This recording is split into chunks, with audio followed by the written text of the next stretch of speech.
کبھی ہم سب نے دل سے دعا مانگی ہے، کبھی تنہائی میں، کبھی پریشانی میں، کبھی آنکھوں میں آنسو لے کر،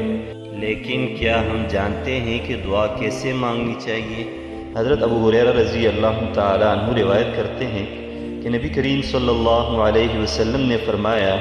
جب اللہ سے مانگو تو یقین کے ساتھ مانگو، اس یقین کے ساتھ کہ وہ ضرور قبول فرمائے گا،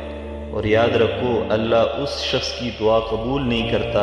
جس کا دل غافل ہو اور بے پرواہ ہو، یعنی دعا کے وقت دل مکمل طور پر اللہ کی طرف مائل ہو، شک نہ ہو، تذبذب نہ ہو، بلکہ پختہ یقین ہو کہ میرا رب سنے گا اور عطا کرے گا،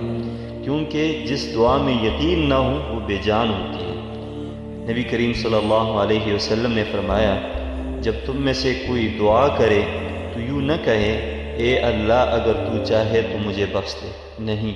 بلکہ پورے عزم اور یقین کے ساتھ اپنی مانگ اللہ کے سامنے رکھے۔ اللہ وہی کرے گا جو چاہے گا، مگر تم اپنی دل کی گہرائی سے مانگو۔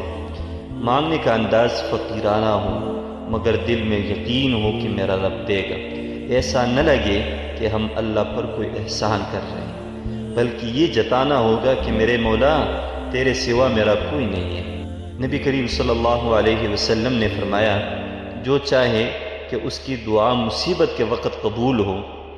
تو وہ شخص عافیت کے دنوں میں بھی کثرت سے دعا کرے،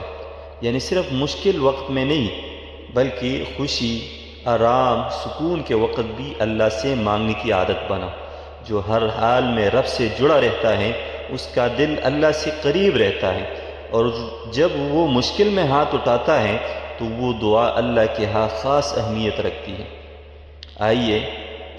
ہم سب اپنی دعا میں یقین، اخلاص اور دل کی حاضری پیدا کریں، عافیت میں بھی مانگے اور مصیبت میں بھی۔ یقین رکھیے ہمارا رب قریب ہے، وہ ضرور سنتا ہے اور ضرور عطا کرتا ہے۔